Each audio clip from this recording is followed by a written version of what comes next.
मित्रों, मैं संदेश अपने यूट्यूब चैनल पर आप सभी लोगों का स्वागत करता हूं। और ज्वालामुखी का ये हम लोगों का चौथा पार्ट है। और मैं इसमें अलग अलग पार्ट्स में आपको पढ़ा रहा हूं क्योंकि बहुत ही एक बड़ा टॉपिक है। अलग अलग पार्ट से पढ़ने से क्या होगा कि वीडियोस बहुत लंबे नहीं होंगे और आप आसानी से उसको समझ पाएंगे। आज का जो हमारा टॉपिक है, चौथा पार्ट, पहले पार्ट में हम लोगों ने ज्वालामुखी की बेसिक को देखा था, उससे निकलने वाले पदार्थ, ज्वालामुखी के अंग। फिर सेकंड पार्ट में मैंने आपको फिशर इरप्शन और सेंट्रल इरप्शन के बारे में बताया था। थर्ड पार्ट में जो ज्वालामुखी के हमारे प्रकार होते हैं, जो कि उद्भेदन या उद्गार के आधार पे उसका क्लासिफिकेशन किया गया है। एक तो दरारी होता है, एक केंद्रीय होता है। दो तरीके से उद्गार होता है। तो दरारी वाला तो सिंपल है, बट केंद्रीय वाले में 5 प्रकार होते हैं: हवायन, स्ट्रोम्बोलियन, वल्केनियन, विसुवियन, पीलियन। तो ये काफी एक टफ चीज थी, काफी लंबा ये टॉपिक था, तो ये भी हम देख चुके हैं। आज चौथे पार्ट में एक बहुत ही इंपॉर्टेंट हम आज टॉपिक देखेंगे। ये है डिस्ट्रीब्यूशन ऑफ वोल्केनो। बस हम आज इसी का अध्ययन करेंगे। हम वर्ल्ड मैप पे देखेंगे। पहले तो हम इसके कॉन्सेप्ट को समझेंगे क्योंकि इसका कॉन्सेप्ट प्लेट टेक्टोनिक से जुड़ा हुआ है। इसके पश्चात हम लोग विश्व पर जहां जहां जो इम्पोर्टेंट वोल्केनोज हैं उनकी मैं आपको एग्जैक्ट लोकेशन, उनके 3D व्यू, ये सारी चीजें मैं आपको लास्ट में दिखाऊंगा। तो चलिए सबसे पहले हम लोग वर्ल्ड मैप पे किस प्रकार से हम ज्वालामुखी के विश्व वितरण को समझते हैं, इसको हम देखते हैं। फ्रेंड्स, ये आपके सामने वर्ल्ड का मैप है। एक बार मैं आपको सिंपल से इसको समझा दे रहा हूँ। North America, south America, Europe, Asia, ये हम लोग का अफ्रीका और ऑस्ट्रेलिया।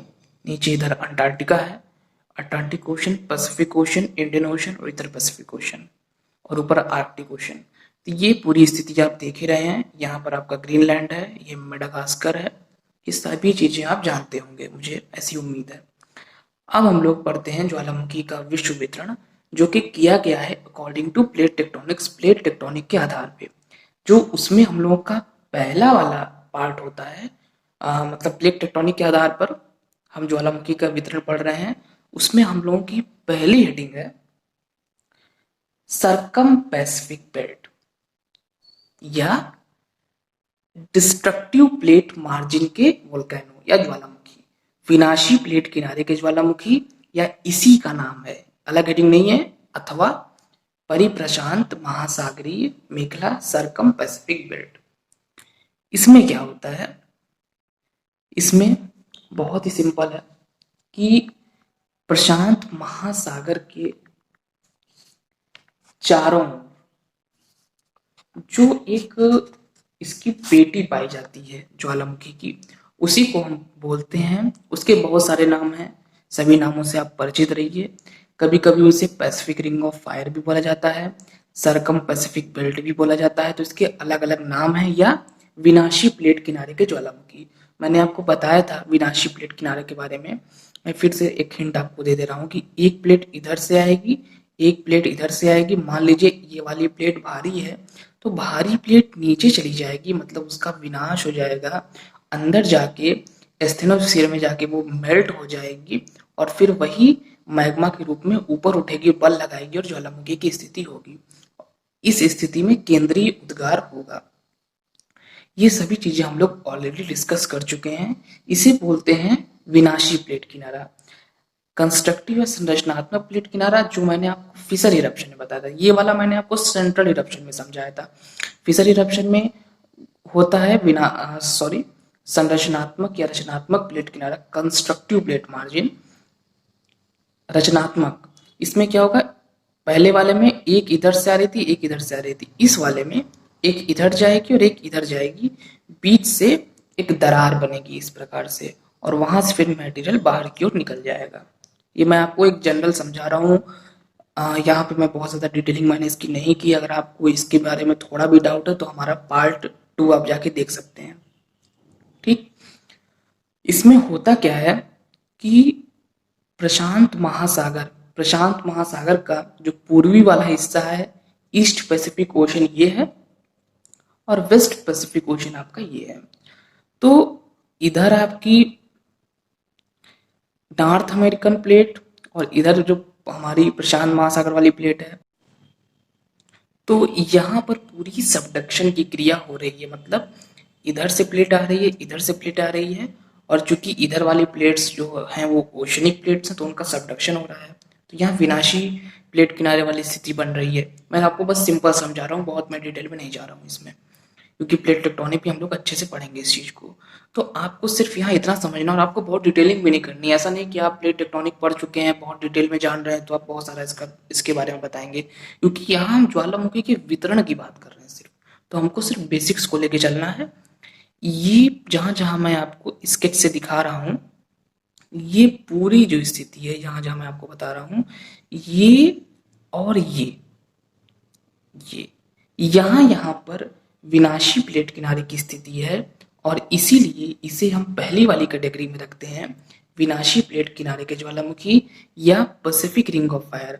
अगर हम इसे ध्यान से देखेंगे सिर्फ प्रशांत महासागर के मैप में, जैसा कि आप बगल में चित्र में देख रहे होंगे, तो ये आपको एक रिंग की तरह लगेगा, क्योंकि यहाँ भी ज्वालामुखी हैं, इस एरिया में भी हमारे ज्वालामुखी हैं। कौन कौन से हैं वो भी हम आगे देखेंगे। तो इस स्थिति में एक देखने में रिंग जैसी आकृति हमें नजर आती है, और उसे ही हम कहते हैं पैसिफिक रिंग ऑफ फायर के ज्वालामुखी या परिप्रशांत महासागरीय मेखला, पैसिफिक रिंग ऑफ फायर, अग्नि मेखला या विनाशी प्लेट किनारे के ज्वालामुखी। बहुत सारे इसके नाम हैं, आप जो आपको याद रखे, जो आपको याद रहे वो आप याद रख सकते हैं। मैं फिर से बता दूं, इसे हम पैसिफिक रिंग ऑफ फायर बोलते हैं, प्रशांत महासागरीय अग्नि वलय या अग्नि मेखला, ओके, या फिर विनाशी प्लेट किनारे के ज्वालामुखी। तो ये कहाँ कहाँ इसका डिस्ट्रीब्यूशन है, जो पूरा प्रशांत महासागर, आपको बस प्रशांत महासागर को अपने दिमाग में रखना है। प्रशांत महासागर का जो हम लोगों का पूर्वी तट है, और प्रशांत महासागर का जो पश्चिमी वाला इलाका, पूर्वी इलाका और पश्चिमी इलाका, इसी को आपको दिमाग में रखना है। पूर्वी वाले और पश्चिमी वाले को पूरा अगर हम एक साथ देखेंगे तो एक रिंग की आकृति हमको नजर आएगी, उसे ही हम बोलते हैं पैसिफिक रिंग ऑफ फायर, अग्नि वलय। और अग्नि वलय इसका नाम इसलिए रखा गया क्योंकि भाई ज्वालामुखी है, उससे उसी से संबंधित है, ये ज्वालामुखी है, तो अग्नि वलय इसीलिए इसका नाम रखा गया, क्योंकि ज्वालामुखी पाए जाते हैं, बहुत सारे पाए जाते हैं। अगर अब यहाँ देखें और यहाँ देखें, तो ये हम लोग की पहली कैटेगरी है। एक चीज मैं यहाँ पे और बताता हूँ कि बहुत सारे स्टूडेंट्स प्रशांत महासागर के जब ईस्ट और वेस्ट की बात होती है तो कंफ्यूज हो जाते हैं।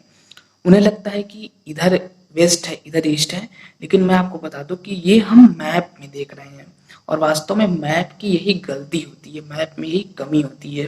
ग्लोब में क्या होगा, अब ये अलास्का वाला एरिया है, ये रूस का एरिया है, ये दोनों आपस में नजदीक नजदीक होंगे, क्योंकि ये तो ग्लोब है ना, ये पूरा घुमा हुआ है। मतलब कि प्रशांत महासागर का आधा पार्ट यहाँ है और आधा पार्ट यहाँ है। जब हम केवल प्रशांत महासागर का मैप देखेंगे तो ये कहाँ जाएगा, ये जो हिस्सा है आपका, ये प्रशांत महासागर का पूर्वी वाला हिस्सा है, और ये प्रशांत महासागर का पश्चिमी हिस्सा है। ओके, आप बगल में मैप में देख रहे होंगे एग्जैक्ट यहाँ पर। तो ये स्थिति होती है प्रशांत महासागर में। तो अब मुझे उम्मीद है कि प्रशांत महासागर में जब पूर्वी और पश्चिमी की बात होगी तो आप उसमें जरा भी कंफ्यूज नहीं होंगे। सिंपल सा आप दिमाग में रखिए, नॉर्थ अमेरिका और साउथ अमेरिका, इतना तो आप जान ही रहे कि नॉर्थ अमेरिका साउथ अमेरिका के साइड जो पैसिफिक ओशन है वो आपका इसका पूर्वी वाला हिस्सा है, और एशिया और ऑस्ट्रेलिया वाले साइड की जो पैसिफिक ओशन है that is from western side, के पश्चिमी हिस्सा है। तो ये हो गए हमारे पैसिफिक रिंग ऑफ फायर के जो ज्वालामुखी हैं। इसको मैंने एक सिंपल लाइन से दिखाया है, थोड़ी थोड़ी टेढ़ी लाइनें हैं, आपको ध्यान इसमें देना पड़ेगा। जो टेढ़ी लाइनें हैं इस तरीके से, इसमें मैंने इस तरीके से इसको दिखाया हुआ है। अब हम लोग अपनी सेकंड हेडिंग की ओर चलते हैं, जो कि है मध्य महाद्वीपीय मेखला, मिड कॉन्टिनेंटल बेल्ट या महाद्वीपीय प्लेट अभिसरण मेखला। ये भी बहुत ही सरल है, इसमें भी कुछ आपको ज्यादा नहीं बताना है। सिंपल सा, जो भी जहां पर बीच में प्लेट का अभिसरण हो रहा है, ये वाली स्थिति, यहाँ के जितने भी ज्वालामुखी होंगे, जितने भी आप भूमध्य सागर में मिल रहे हैं, ईरान उरान में मिल रहे हैं, इधर इस एरिया में, तो ये जहाँ जहाँ मैंने डॉट डॉट किया हुआ है, ये पूरी की पूरी जो कह सकते हैं बेल्ट है, ये आपकी हो जाती है मध्य महाद्वीपीय मेखला में, मिड कॉन्टिनेंटल बेल्ट में, क्योंकि इधर से अफ्रीकन प्लेट है और इधर से आपकी यूरेशियन प्लेट है, इधर से इंडियन प्लेट है, इधर से यूरेशियन प्लेट है। आपस में इन प्लेट्स में जो है टकराहट हो रही है। तो इस स्थिति में जो भी हमारे ज्वालामुखी होंगे, उनको हम मिड कॉन्टिनेंटल बेल्ट में उनको हम यहाँ पे शामिल करेंगे। मतलब कि महाद्वीपों के मध्य में, मध्य महाद्वीपीय मेखला का मतलब ये होता है। ये तो कहाँ थे, ये प्रशांत महासागर के चारों ओर थे, आप देख सकते हैं, लेकिन ये महाद्वीपों के मध्य में है, इसीलिए इसे हम जो हम लोग की सेकंड कैटेगरी है मध्य महाद्वीपीय मेखला, उसमें हम इनको शामिल कर रहे हैं। इसको मैंने डॉट डॉट से दिखाया है बिल्कुल। और फ्रेंड्स एक चीज मैं आपको यहाँ पे और बता दूं कि इस मैप को तैयार करने का ये फायदा रहेगा, सेम टू सेम यही चीज एग्जैक्ट जब हम लोग ज्वालामुखी के बाद जब भूकंप इत्यादि पढ़ेंगे, तो भूकंप का डिस्ट्रीब्यूशन का सेम टू सेम यही मैप है, कोई भी उसमें अंतर नहीं है। तो वहां पर भी यही चीजें हैं, पैसिफिक रिंग ऑफ फायर वाले भूकंप के क्षेत्र, मध्य महाद्वीपीय भूकंप के क्षेत्र, यही सारी हेडिंग्स वहां पर भी आएंगी। तो अगर आपको यहाँ पे ये सारी चीजें अच्छे से तैयार हो जा रही हैं, तो आपका समझ लीजिए कि भूकंप का वितरण भी आपने अच्छे से पढ़ लिया है। इसके पश्चात फ्रेंड्स जो हम लोगों का तीसरा वर्ग है, तीसरी कैटेगरी है, वो है महासागरीय कटक ज्वालामुखी या मध्य अटलांटिक मेखला। मध्य अटलांटिक नाम से ही आपको लग रहा है कि अटलांटिक के मध्य में, और महासागरीय कटक ज्वालामुखी, मिड ओशनिक रिज वोल्केनो। अगर आपने फिशर इरप्शन वाली बातों को अच्छे से समझा है तो आपका कॉन्सेप्ट बिल्कुल क्लियर होगा। इधर की जो भी प्लेट्स हैं वो इधर जा रही हैं और इधर की जो भी प्लेट्स हैं वो इधर जा रही हैं, बीच से एक दरार बन रही है और अंदर से जो भी मैग्मा लावा इत्यादि है, जो भी पदार्थ हैं, जो मैग्मा है बाद में उसे हम लावा कहते हैं, ये सभी पदार्थ बाहर की ओर आ रहे हैं और एक कटक का फॉर्मेशन हो रहा है। यहाँ पर ज्वालामुखी का दरारी उद्भेदन होता है पैसिफिक रिंग ऑफ फायर वाले में, और यहाँ पर जो भी हमने देखा था, यहाँ पर कौन सा उद्भेदन हो रहा है, यहाँ सेंट्रल इरप्शन केंद्रीय उद्भेदन हो रहा है। और यहाँ पर हम लोगों का जो मध्य अटलांटिक मेखला या मध्य अटलांटिक कटक ज्वालामुखी है, यहाँ पर दरारी उद्भेदन हो रहा है, क्योंकि यहाँ पर रचनात्मक प्लेट किनारा है। रचनात्मक प्लेट किनारा कब होगा ये मैं आपको बता चुका हूँ कि प्लेट्स इधर मूवमेंट करेंगी और इधर मूवमेंट करेगी, बीच से दरार बन जाएगी और नीचे से पदार्थ पूरा बाहर आ जाएगा। ये आपकी मध्य अटलांटिक मेखला है और इसमें विस्फोट इत्यादि नहीं होता है। यहाँ बीच में मध्य अटलांटिक कटक पाया जाता है पूरा एस के शेप में, इस तरीके से। तो ये होता है आपका मध्य अटलांटिक मेखला, मिड ओशनिक रिज वोल्केनो, मध्य अटलांटिक कटक ज्वालामुखी भी इसे हम कहते हैं। और ये बहुत ही सिंपल है। और फ्रेंड्स एक चीज मैं यहाँ पर आपको और बता दूं कि ये वाला जो हमारा एरिया है, यहाँ पर जनरली विस्फोट इत्यादि तो मैंने आपको बताया कि यहाँ ज्यादा होता नहीं, क्योंकि रचनात्मक प्लेट किनारा है। और ज्यादातर यहाँ पर जो भी है वो हमें देखने को भी नहीं मिलते इस तरह की क्रियाएं, क्योंकि जो भी क्रियाएं हो रही हैं वो काफी धरती के अंदर हो रही हैं। और जो कटक हमारा बना है वो भी उसी पदार्थों के जमने से बना है। ठीक, अब आइए मध्य अटलांटिक मेखला की अगर बात हो ही रही है तो हम लोग एक छोटी सी क्लिप देखते हैं जिसमें कि बहुत अच्छी तरीके से दिखाया गया है कि किस प्रकार से अंदर से पदार्थ बाहर आए, मैग्मा इत्यादि, और उनके जमने से एक कटक का यहाँ पे फॉर्मेशन हुआ। मुझे लग रहा है कि इसको आपको दिखाना चाहिए जिससे कि आपका ये कॉन्सेप्ट और अच्छे से क्लियर हो जाए। फ्रेंड्स यहाँ पर आप देख सकते हैं कि प्लेटें एक दूसरे से दूर जा रही हैं और यही बेसिकली कॉन्सेप्ट है जो हमारा फिशर इरप्शन होता है, या कह सकते हैं जो हम लोग का रचनात्मक प्लेट किनारे हैं उसका यही कॉन्सेप्ट है। और इस छोटी सी क्लिप से ये आपका कॉन्सेप्ट मुझे उम्मीद है कि बहुत अच्छे से क्लियर हो गया होगा। इसमें बिल्कुल सही तरीके से इसको दिखाया जा रहा है। फ्रेंड्स, हम लोग बहुत सही स्पीड से इसमें चल रहे हैं। हम लोगों ने पैसिफिक रिंग ऑफ फायर भी देख लिया, मध्य अटलांटिक मध्य अटलांटिक मेखला के जो हमारे ज्वालामुखी हमने उनको भी देख लिया। और यहाँ पर मैंने आपको बताया था मध्य महाद्वीपीय मेखला के जो भी हमारे ज्वालामुखी हैं, हम लोगों ने 3 को देख लिया है। अब हमारा जो आखिरी है वो है अंतरा प्लेट ज्वालामुखी, इंटरप्लेट वोल्केनिज्म। इनको हम जो हमारे इंटरप्लेट वोल्केनो या इंटरप्लेट वोल्केनिज्म, अंतरा प्लेट ज्वालामुखी या अंतरा प्लेट ज्वालामुखी क्रियाओं वाली जो बात अभी हमने आपको बताई है, ये इनको हम अन्य की कैटेगरी में शामिल करते हैं। बेसिकली इनका बहुत ज़्यादा इम्पोर्टेंस नहीं है। अगर आपको मेन फोकस करना है तो जो मैंने आपको पैसिफिक रिंग ऑफ फायर के बारे में भी बताया, और जो मैंने मिड अटलांटिक बेल्ट के बारे में बताया, और जो मिड कॉन्टिनेंटल बेल्ट के बारे में बताया, इन तीनों पर आपको सबसे ज़्यादा फोकस करना है। इंटरप्लेट वाले थोड़ा सा इसका विस्तार यहाँ पर भी पाया जाता है। इस तरीके से मैंने आपको एक हल्का सा मैंने डायग्राम बना दिया इसका ब्लैक डॉट से। ये इस प्रकार के हमारे वोल्केनोज हैं जो कि जहाँ पर प्लेट का अभिसरण भी नहीं हो रहा है, जहाँ पर प्लेट में मतलब ना रचनात्मक किनारे वाली स्थिति है ना विनाशात्मक किनारे वाली स्थिति है, फिर भी जो है ज्वालामुखियों की स्थिति बन जा रही है। तो इसके विषय में अभी अध्ययन जारी है। अभी कोई निश्चित मत अभी नहीं प्राप्त हुआ है कि उसका हम क्लियरिफिकेशन कर सकें कि इस कारण से यहाँ पे ज्वालामुखियों की स्थिति हो रही है। यहाँ तो क्लियर है यहाँ पर और इस वाले एरिया में कि यहाँ प्लेटों में टकराहट हो रही है। यहाँ पर भी क्लियर है कि यहाँ प्लेटें दूर जा रही हैं। लेकिन जो अन्य वाली कैटेगरी हमारी है, इन इन इन सभी ज्वालामुखियों में ये कंफर्म नहीं हो रहा है कि यहाँ पर रचनात्मक किनारा भी नहीं बन रहा है, विनाशात्मक किनारा भी नहीं बन रहा है, ना मतलब प्लेटें आमने सामने आ रही हैं ना प्लेटें दूर जा रही हैं। तो फिर किस प्रकार से ज्वालामुखियों की स्थिति होती है, इसे हम अन्य की कैटेगरी में शामिल करते हैं, या अंतरा प्लेट ज्वालामुखी या अन्य, जो भी आप लिखना चाहें लिख सकते हैं। मतलब इन सभी से ये अलग हैं। तो इस प्रकार के ज्वालामुखी बेसिकली प्लेट के अंदर ही पाए जाते हैं। कहने का मतलब अंतरा प्लेट का मतलब ये प्लेट के वो अंदर ही है। वो प्लेट के ना रचनात्मक किनारे के सहारे बन रहे हैं ना विनाशात्मक किनारे के सहारे बन रहे हैं। तो ये होते हैं हमारे अंतरा प्लेट ज्वालामुखी। फ्रेंड्स, अब आइए मैं आपको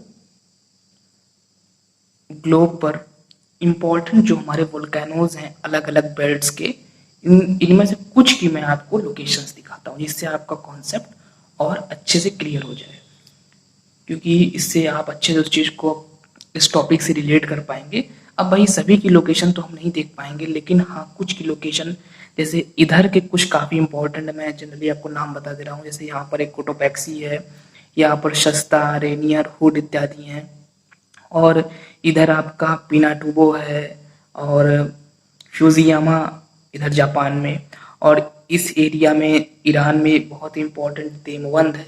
तो मैं कुछ क्या आपको ऐसे नाम बता रहा था, कुछ को हम यहाँ पे देख लेते हैं जो हमारे फेमस वोल्केनोज हैं। इधर हम लोगों ने एक पार्ट में देखा था, यहाँ पर वोल्केनो है, विसुवियस है, स्ट्राम्बोली है। तो ये कुछ हमारे इंपॉर्टेंट ज्वालामुखी हैं। अभी मैंने बस आपको जनरली बताया है। अब आइए जो भी मैटर अभी तक हमने यहाँ पे स्टडी करी है, ये तो हमने कैसे आपको लिखना है, किस तरीके से आपको बताना है, सभी बातें हमने कर ली। अब हम लोग अब जो देखने जा रहे हैं, इस पूरे अध्याय का सबसे इम्पोर्टेंट वो टॉपिक है, वो है इसका डिस्ट्रीब्यूशन। ये हमने मैप पे देखा, मैंने आपको पूरा समझाने का इसमें प्रयास किया है। अब हम लोग इसी चीज़ को, जो हमारे इम्पोर्टेंट वोल्केनोज हैं और जो भी चीज़ें मैंने देखी हैं, जो भी चीज़ें मैंने आपको बताई हैं, उसको हम ग्लोब पर देखते हैं। फ्रेंड्स, सबसे पहले आप लोग पैसिफिक रिंग ऑफ फायर को देखिए। आप देख सकते हैं कि प्रशांत महासागर के किनारे जो रेड कलर से इसमें दिखाया गया है, ये एक रिंग की बात ही हमें लग रहा है। हालांकि बिल्कुल रिंग की तरह तो नहीं है, लेकिन सिर्फ समझाने के लिए इसे कहा जाता है पैसिफिक रिंग ऑफ फायर।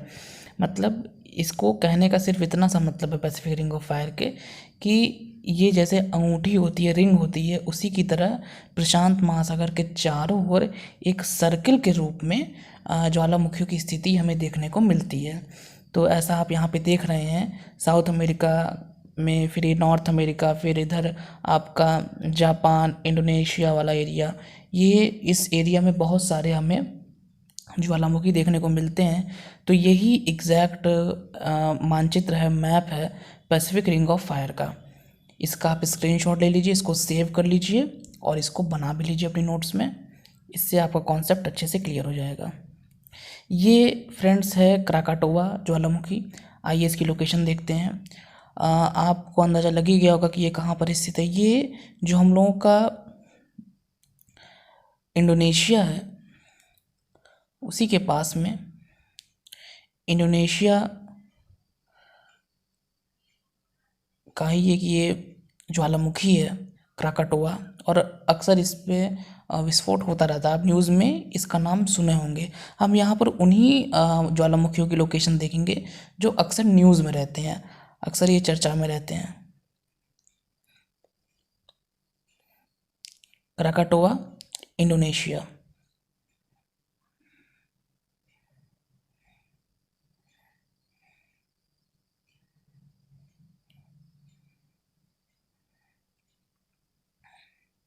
एक आइलैंड के रूप में है, और आप यहाँ पे देख सकते हैं कि सुमात्रा और नीचे है जावा।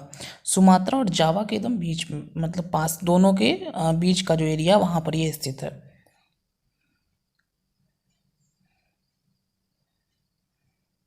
एक साइड आपको सुमात्रा दिखेगा, एक साइड जावा दिखेगा और बीच में दिखेगा क्राकाटोवा ज्वालामुखी। अब हम देखते हैं माउंट देमवंद को। ये भी काफ़ी इम्पोर्टेंट है, ईरान में स्थित, ईरान का एक ज्वालामुखी माउंट देमवंद।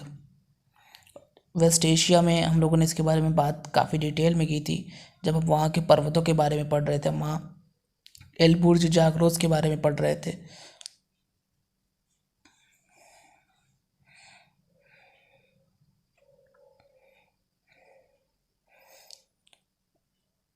वेस्ट एशिया का ये एक बहुत ही ज़्यादा इम्पोर्टेंट ज्वालामुखी है, और आप इसके ऊपर देख रहे हैं कैस्पियन सी की स्थिति।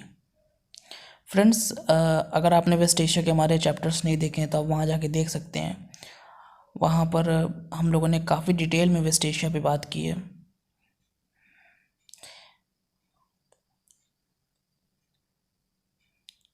मैं बार बार आपको इमेजेस दिखा रहा हूँ जिससे ये आप आसानी से आपको ये सारी चीज़ें क्लियर हो जाएं। और फ्रेंड्स, इमेजेस दिखाने का मतलब यही होता है कि आपका कॉन्सेप्ट और अच्छे से क्लियर हो जाए। नहीं तो चाहता तो मैं सिर्फ जो भी मैंने पढ़ाया है वहीं पर मैं इस चैप्टर का एंड कर देता, लेकिन ऐसा नहीं हम करेंगे। हम जो भी स्थान जितना मुझसे हो सकता है वो सभी स्थानों की मैं आपके लिए अच्छी से अच्छी जो भी इम्पोर्टेंट इमेजेस हैं या कोई इम्पोर्टेंट अगर वीडियो क्लिप है तो मैं आपके लिए ज़रूर लेके आऊँगा। अब फ्रेंड्स, हम लोग आगे देखते हैं एक और इम्पॉर्टेंट जापान में माउंट फ्यूजियामा। ये भी बहुत इम्पॉर्टेंट ज्वालामुखी है माउंट फ्यूजियामा। आप इसका 3D व्यू देख रहे हैं इस समय। और अभी तक हम लोगों ने क्राकाटोवा को देखा जो कि इंडोनेशिया में स्थित है, और अब हम फ्यूजियामा देख रहे हैं। इसके जस्ट पहले हम लोगों ने माउंट देमवंद को देखा था। तो फ्रेंड्स, आपको ये नाम जाने पहचाने लग रहे होंगे, आप अक्सर इनके बारे में सुनते होंगे, और आप अगर आपने ज्वालामुखी का चैप्टर पढ़ा है तो आपने ज़रूर इनका नाम ज़रूर देखा होगा, ज़रूर आपने इनके बारे में अध्ययन किया होगा। Mount Fujiyama, Japan.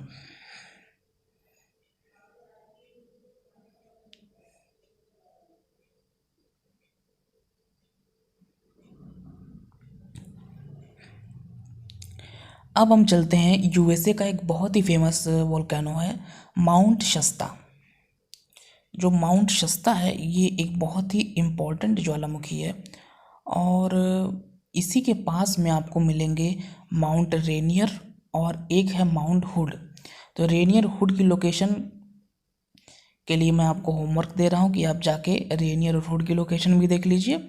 यहाँ पर मैं आपको माउंट शस्ता की लोकेशन दिखा दे रहा हूँ। ये है माउंट शस्ता यूएसए में। यूएसए में मैं आपको हिंट दे रहा हूँ, और अगर आपने ध्यान से इस क्लिप को देखा है तो आप समझ ही गए होंगे कि ये यूएसए के पश्चिम में स्थित है माउंट शस्ता। और फ्रेंड्स जिन भी इम्पॉर्टेंट वोल्केनोज़ की मैं आपको लोकेशन दिखा रहा हूँ, इन सब को आप अपने ऑक्सफोर्ड एटलस में देखिए, नेट पे सर्च करिए, जिससे और भी ज़्यादा आपको जानकारियाँ प्राप्त होंगी। अब हम लोग चलते हैं स्ट्रोम्बोली को भी देख लेते हैं एक बार। हालांकि स्ट्रोम्बोली के बारे में मैं ऑलरेडी एक और लेक्चर में मैंने इसकी लोकेशन आपको दिखाई थी, लेकिन फिर से हम इसको देख लेते हैं। ये सिसिली द्वीप, इटली के पास में एक सिसिली आइलैंड है, उसी के पास में स्थित है स्ट्रोम्बोली। बहुत ही ज़्यादा ये इम्पोर्टेंट वोल्केनो है।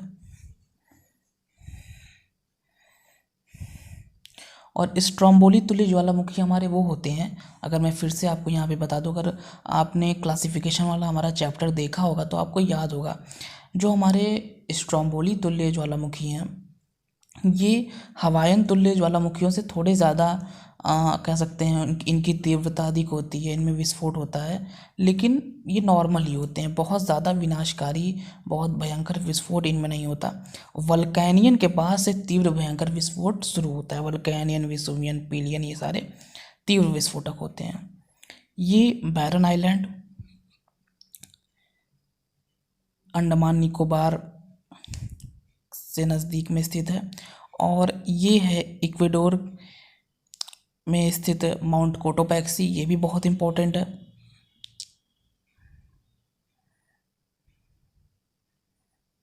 और अब हम देखेंगे एक और इम्पोर्टेंट, माउंट किलिमंजारो, बिल्कुल केन्या और तंजानिया का जो बॉर्डर है वहाँ पर स्थित है ये।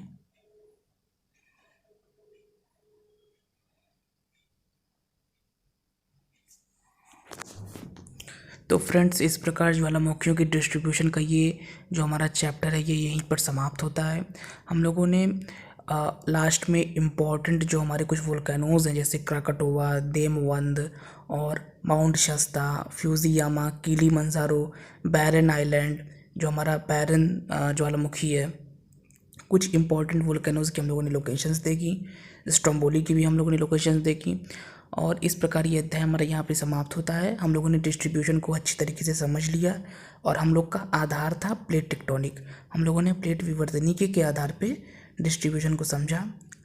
और फ्रेंड्स, अगर आपको हमारा ये अध्याय अच्छा लगा हो तो हमारे इस वीडियो को ज़्यादा से ज़्यादा शेयर करें, हमारे इस चैनल को सब्सक्राइब करें और जुड़े रहें, क्योंकि जल्दी ही आपको पार्ट 5, जो 5वां हमारा वीडियो होगा, वो मिलेगा ज्वालामुखी से संबंधित। और उसमें हम ज्वालामुखी की प्रक्रिया के दौरान जो इम्पॉर्टेंट लैंडफॉर्म्स बनते हैं, जो महत्वपूर्ण स्थलाकृतियाँ बनती हैं, उनके बारे में हम अध्ययन करेंगे। वो चैप्टर बहुत इंपॉर्टेंट होगा, क्योंकि वहाँ पर हम caldera, super caldera, nested caldera, parasite cone, cinder cone, ash cone, अलग अलग तरह के कोन्स देखेंगे, elevated landforms, depressed landforms, fissure eruption से बनने वाले landforms, intrusive landforms, extrusive landforms, बहुत तरह तरह के हम लोग लैंडफॉर्म्स की स्टडी करेंगे। तो फिलहाल इस अध्याय में इतना ही फ्रेंड्स, जल्दी हम लोग पार्ट 5 के साथ फिर मिलेंगे। Thank you friends.